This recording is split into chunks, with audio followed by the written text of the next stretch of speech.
Assalamualaikum warahmatullahi wabarakatuh. Halo Math Lovers, jumpa lagi bersama saya Rohmatun Nazila di acara Kupas Tuntas. Pada video Kutas kali ini, saya akan memaparkan materi matematika kelas 7 semester 1, yaitu himpunan. Sebelum melanjutkan video, silahkan teman-teman subscribe, komen, dan like akun channel ini. Baik, langsung saja kita mulai ya.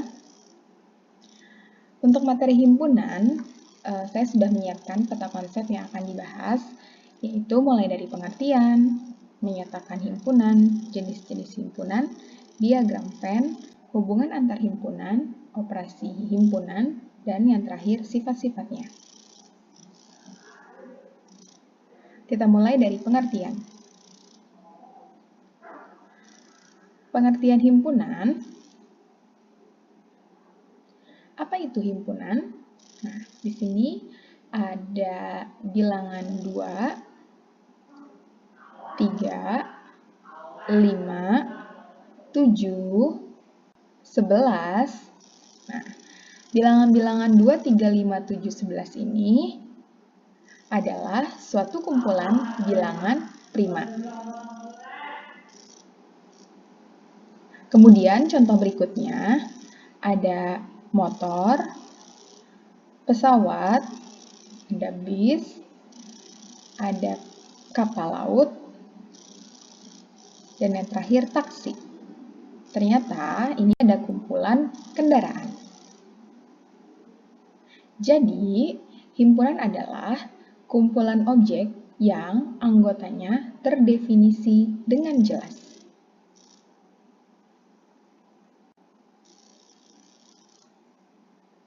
Kita lihat lambang pada himpunan. Lambang himpunan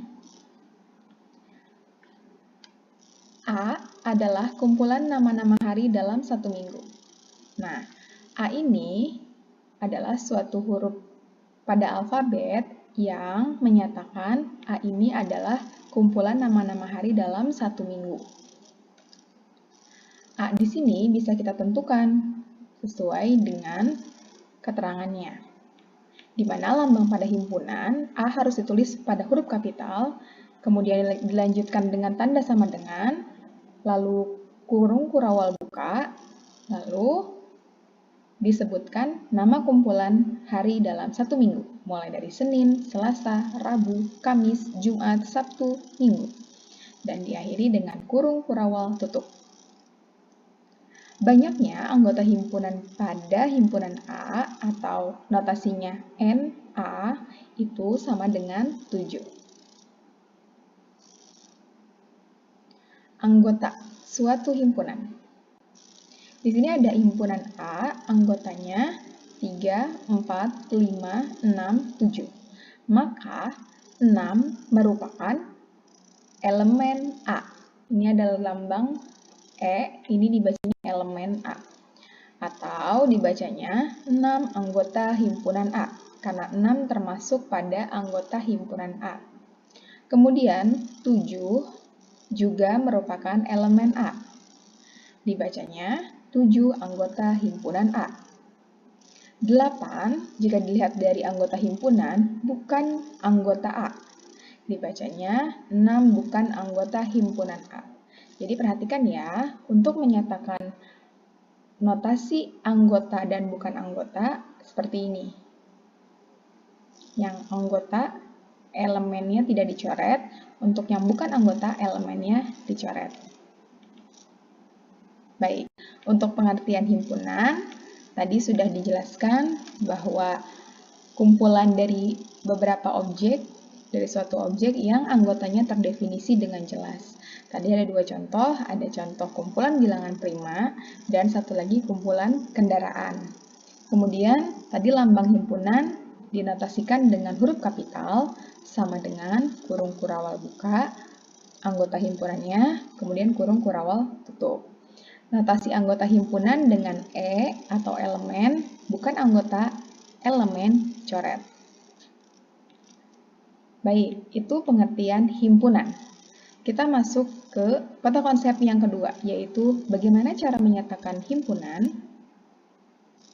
Dalam menyatakan himpunan ada 3 cara. Yang pertama dengan cara atau metode deskripsi, yang kedua metode mendaftar, dan yang ketiga metode notasi pembentuk himpunan.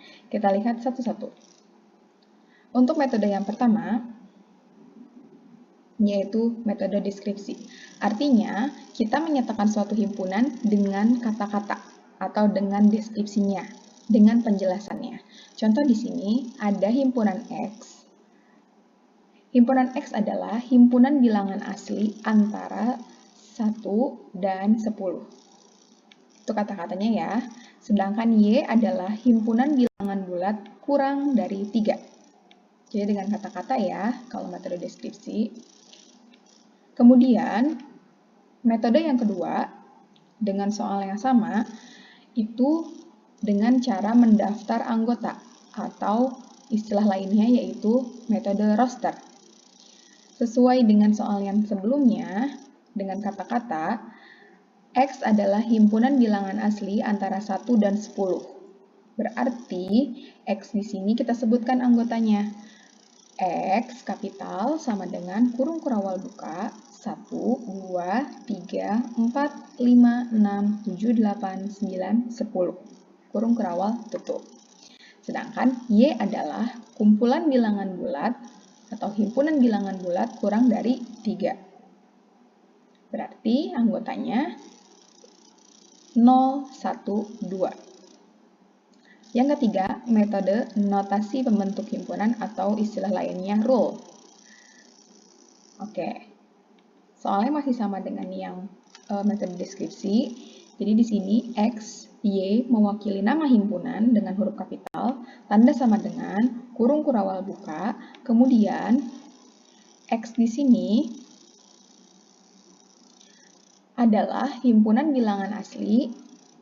Ini ya, X anggota bilangan asli, di mana X-nya itu lebih dari sama dengan 1, kurang dari sama dengan 10. Ini notasinya ya. Kemudian yang Y, X di mana X kurang dari 3. X-nya anggota bilangan bulat. Seperti itu, 3 cara menyatakan himpunan. Yang ketiga, peta konsepnya yaitu jenis-jenis himpunan. Jenis-jenis himpunan ada 4. Yang pertama, himpunan kosong, kedua, semesta, 3, berhingga, dan yang keempat, tak berhingga. Untuk yang pertama, himpunan kosong. Ada contoh, M adalah kumpulan manusia yang bernafas dengan insang. Ini sesuatu hal yang tidak mungkin, karena manusia bernafas dengan paru-paru. Sehingga, himpunan M ini tidak memiliki anggota, atau notasinya seperti ini. M sama dengan kurung kurawal buka, langsung kurung kurawal tutup. Atau M sama dengan 0 coret. Jadi tidak memiliki anggota. Yang kedua yaitu jenis himpunan semesta. Himpunan semesta adalah himpunan yang mencakup semua objek yang dibicarakan. Contoh tadi, A adalah kumpulan nama-nama hari dalam 1 minggu. Berarti himpunan semesta itu adalah himpunan yang mencakup semua anggotanya, mulai dari Senin, Selasa, Rabu, Kamis, Jumat, Sabtu, sampai dengan Minggu. Itu namanya himpunan semesta. Jadi, himpunan semesta adalah semua objek yang dibicarakan dari suatu himpunan. Yang ketiga, himpunan berhingga. Himpunan berhingga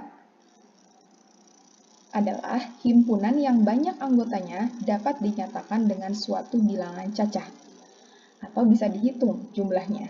Sedangkan himpunan tak berhingga adalah jika anggota-anggotanya sedang dihitung, maka proses perhitungannya tidak akan pernah berakhir. Contoh, himpunan berhingga. Kumpulan bilangan cacah kurang dari 10. Nah, berhingga kan?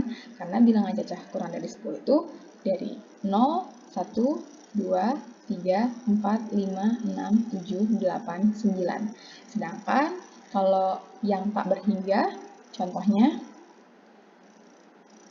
bilangan cacah yang nilainya lebih dari berapa gitu. Jadi memang anggotanya tak berhingga. Ketika mau disebutkan dia tidak akan pernah berakhir penyebutan anggotanya. Jadi di sini kita dapat simpulkan jenis-jenis yang berhingga dan tak berhingga, semesta ataupun kosong berdasarkan anggotanya. Kalau kosong tidak memiliki anggota, semesta mencakup semua objek yang dibicarakan. Berhingga anggotanya terbatas, tak berhingga anggotanya tidak terbatas. Kita masuk ke peta konsep yang keempat, diagram Venn.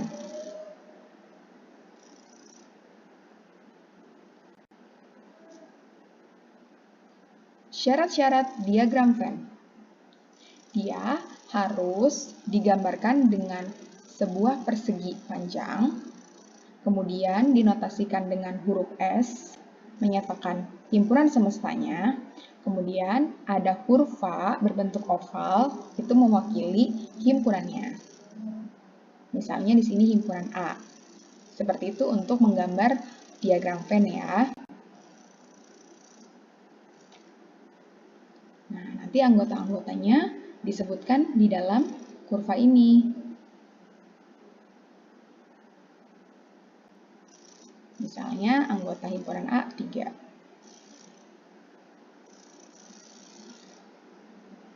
Yang berikutnya, kata konsep yang akan kita bahas adalah hubungan antar himpunan.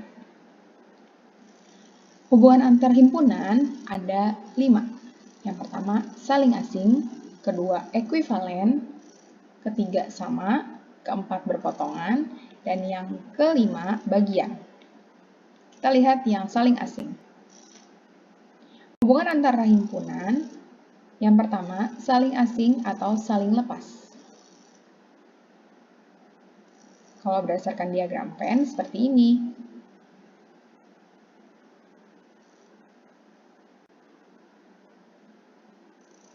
Jadi, himpunan A berisi kumpulan bilangan asli kurang dari 5, ada 1, 2, 3, 4. Sedangkan himpunan B adalah kumpulan dari huruf alfabet pertama, 3 pertama, A, B, C. Jadi tidak ada keterkaitan antara himpunan A dan himpunan B. Makanya disebutnya saling asing atau saling lepas. Yang kedua, hubungannya ekuivalen.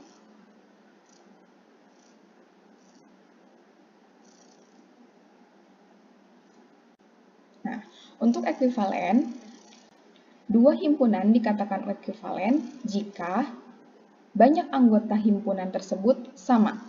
A, anggota himpunannya banyaknya ada 3, kemudian B juga banyak anggota himpunannya ada 3. Nah, jadi banyak anggota A sama dengan anggota B itu disebut ekuivalen. Yang ketiga, hubungannya sama. Bagaimana kedua buah himpunan dikatakan sama? Ternyata himpunan ini sama anggotanya. Jadi baik himpunan A maupun himpunan B anggotanya sama, yaitu dalam soal yang ini 1, 2, 3. Hubungan yang keempat, berpotongan.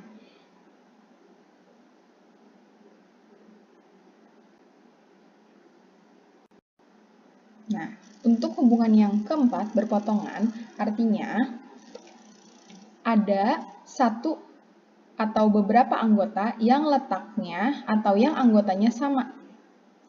Di A, anggotanya 2, 4, 6, 8. Ini kumpulan bilangan genap ya. Sedangkan B itu adalah himpunan bilangan prima. 2, 3, 5, 7. Ternyata bilangan 2 itu dimiliki oleh himpunan A dan juga dimiliki oleh himpunan B. Sehingga 2 di sini berpotongan untuk himpunan A dan himpunan B. Jadi diletakkan di tengah-tengah kedua himpunan tersebut. Yang kelima, himpunan bagian.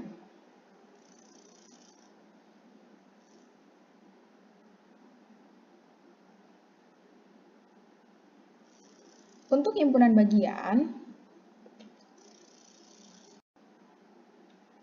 Kedua buah himpunan dikatakan himpunan bagian jika himpunan yang pertama atau himpunan A anggotanya 1, 2, 3, 4, 5, 6. Jadi kumpulan bilangan asli kurang dari 7. Sedangkan B itu hanya memiliki anggota 5 dan 6. Ternyata anggota himpunan B merupakan himpunan juga di A. Jadi himpunan B ini merupakan himpunan bagian dari himpunan A. Di penulisan atau gambar diagram Venn-nya seperti ini teman-teman. Karena 5 dan 6 dimiliki oleh himpunan B dan juga dimiliki oleh himpunan A. Itulah hubungan antar himpunan.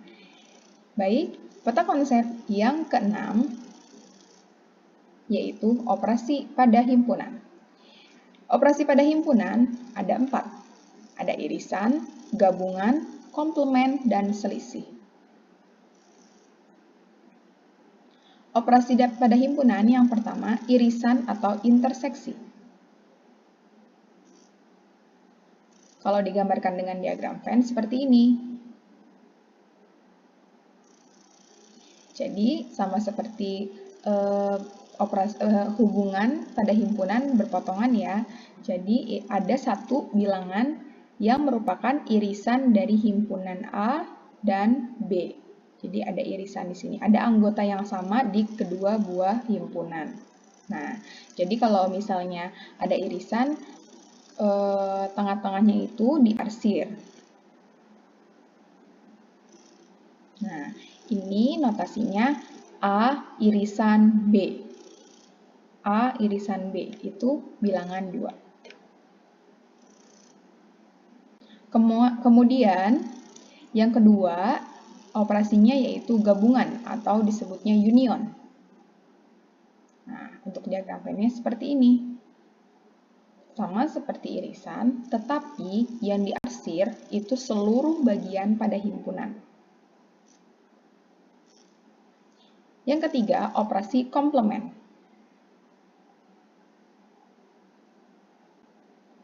Oke, operasi pada komplement artinya operasi lawan dari himpunannya. Kalau anggota A itu anggotanya 1, anggota himpunan A itu anggotanya 1, 2, 3, maka komplement dari himpunan A adalah yang bukan termasuk himpunan A. Jadi kalau ada semesta bilangan asli kurang dari 10, berarti kan 1 sampai 10. Nah, untuk himpunan A 1, 2, 3, berarti yang bukan himpunan A itu berarti 4, 5, 6, 7, 8, 9. Seperti itu. Berarti yang di luar dari himpunan A. Itu namanya komplement. Yang keempat, operasi selisih. Kalau dilihat dari diagram Venn-nya, seperti ini teman-teman. Dua buah himpunan ini, A gabung B ya. Jadi semuanya. Tapi karena himpunan A saja, tidak himpunan B, B-nya ini A kurang B, berarti kurang B, berarti B tidak diarsir. Termasuk yang merupakan irisan A dan B. Jadi yang termasuk A kurang B itu hanya bagian arsiran ini, A saja. Kenapa yang di tengah-tengah tidak termasuk A kurang B? Karena ini termasuk juga himpunan B. Karena kan di sininya negatif B, jadi tidak ada anggota B-nya. Kalau misalnya B kurang A, berarti yang diarsir yang bagian B saja. Ini putih. Yang terakhir, peta konsepnya adalah sifat-sifat operasi pada himpunan. Yang pertama ada sifat idempoten. Kita lihat. Apa itu sifat idempoten? Himpunan A, irisan dengan himpunan A, maka anggotanya himpunan A. Seperti ini. A beririsan dengan himpunan itu sendiri, maka anggotanya ya himpunan A. Yang kedua, A gabungan dengan A, berarti anggotanya himpunan A. Sama ya, baik A iris A atau A gabung A, hasilnya himpunan itu sendiri. Yang kedua, sifat identitas. A irisan himpunan semesta, itu hasilnya himpunan A.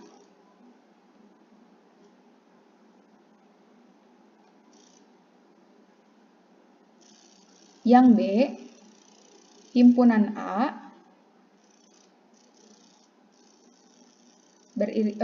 gabungan dari himpunan kosong. Maka, maaf ya, ini notasinya gabungan ya. Itu apabila himpunan A gabungan himpunan kosong, maka hasilnya adalah anggotanya himpunan A itu sendiri. A gabungan dengan semesta, hasilnya himpunan semesta. Sifat komutatif, di mana A iris B berlaku juga B iris A. Nah, seperti ini. Jadi jika dua himpunan, A irisan B itu kan bilangannya 2. B iris A juga bilangannya 2, jadi sama. Nah. Kemudian ini A gabung B dengan B gabung A juga hasilnya sama. Yang diarsir itu seluruhnya di bagian himpunan A dan B. Sifat yang keempat, sifat asosiatif. A iris B, jika didahulukan baru diiris dengan C, hasilnya akan sama dengan A iris B iris C. Nah, di sini ada 3 himpunan A, B, C. Jika kita mengiris atau menemukan pertemuan antara himpunan A dan himpunan B, baru ditemukan juga diiriskan dengan himpunan C, maka sama hasilnya dengan kita menentukan B iris C, kemudian diiris dengan himpunan A. Maka bertemunya tepat di tengah-tengah ini. Ini anggotanya dimiliki oleh anggota himpunan A, himpunan B, dan himpunan C. Sifat asosiatif yang kedua, A gabung B gabung C sama dengan A gabung B gabung C. Jadi, arsirannya seperti ini. Seluruhnya ya. Sifat yang kelima, sifat distributif. A iris B gabung C, A iris yaitu sama saja dengan A iris B digabung A iris C. Oke, begini. Sifat distributif yang berikutnya, kalau A gabung B iris C, maka hasilnya A gabung B iris A gabung C. Jadi yang diarsir sebagian sini. Yang keenam, sifat de Morgan. A iris B komplement sama dengan A komplement gabung B komplement. A komplement berarti yang bukan A, B komplement berarti yang bukan B. Jadi, seperti ini ya. A iris B kan yang tengah. Kalau komplement berarti bukan dia. Sifat de Morgan yang kedua, A gabung B komplement. Maka A komplement iris B komplement. Seperti ini arsirannya. Karena biasanya kan A gabung B yang ini yang diarsir. Kalau komplement berarti lawannya. 7. Sifat komplement. A gabung A komplement sama dengan semesta. B, A komplement dikomplementkan kembali, hasilnya kembali ke himpunan A. Yang ketiga, himpunan A iris himpunan A komplement, hasilnya himpunan kosong. D, himpunan semesta komplement, hasilnya himpunan kosong. E, himpunan kosong dikomplementkan, hasilnya semesta. Alhamdulillah, telah selesai pembahasan himpunan. Semoga bermanfaat untuk referensi teman-teman dalam mempelajari himpunan. Kurang lebihnya saya mohon maaf. Wabillahi taufiq wal hidayah. Wassalamualaikum warahmatullahi wabarakatuh.